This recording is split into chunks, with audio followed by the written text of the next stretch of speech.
तुम्हाला जर ना या दिवसात भाज्याच खायची इच्छा होत नसेल आणि जेवू वाटत नसेल, तर मग अशा प्रकारे ही चमचमीत आणि झणझणीत भाजी एकदा बनवून बघा. सारख्या आलटून पलटून त्याच त्या भाज्या बनवल्या तर मोठेच काय लहान सुद्धा खायला कंटाळतात. मग अशा वेळी ही चमचमीत भाजी बनवायची.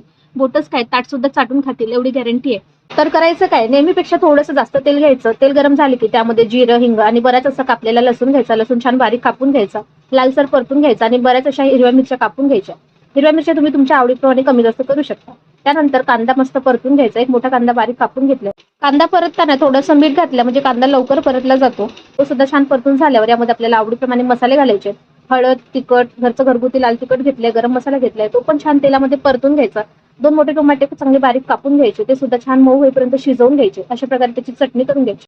इथे ना मी मेथीची भाजी घेतली, स्वच्छ धुवून आणि बारीक कापून घेतलेली आहे. तुमच्याकडे मेथी नसेल तर तुम्ही पालक भाजी सुद्धा घातली तरी चालेल. भाजी घातल्यावर छान हिला मिक्स करून घ्यायचंय. व्यवस्थित एकजीव झाली की यावरती झाकण ठेवायचं आणि 2 ते 3 मिनिटं शिजू द्यायचं. बाजूला इथे आपल्याला दुसरी तयारी करायची आहे. एका मिक्सरच्या भांड्यामध्ये 2 चमचे भाजलेले शेंगदाणे, भाजलेले डाळवं आणि भाजलेले तीळ घालून छान फिरवून घ्यायचं. नंतर यामध्ये पाणी घालून याची छान अशी बारीक पेस्ट तयार करून घ्यायची. इकडे बाजूला 2-3 मिनिटांनंतर भाजी सुद्धा शिजलेली असेल तर आता ती तयार केलेली पेस्ट आहे ती घालायची आणि थोडंसं पाणी घालायचं.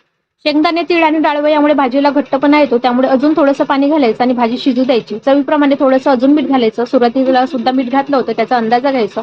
गॅसची फ्लेम कमी करायची, झाकण ठेवायचं आणि 5 ते 7 मिनिटं भाजी छान तेल सुटेपर्यंत शिजवून घ्यायची. मध्ये एकदा चेक करून मिक्स करून घ्यायचं म्हणजे खाली चिकटणार नाही किंवा करपणार नाही. अशा प्रकारे मस्त चमचमीत आणि सुगंधित आपली भाजी तयार होते. ही भाजी बनवल्यानंतर 4-5 घरांना सुद्धा वास जाईल असा याचा खमंग सुगंध सुटतो आणि 4-5 घरचे लोक विचारल्याशिवाय राहणारच नाही.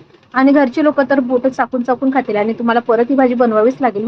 जायच्या आधी व्हिडिओला लाईक करा, शेअर करा आणि चॅनलला सबस्क्राईब करा. Thanks for watching. Keep supporting.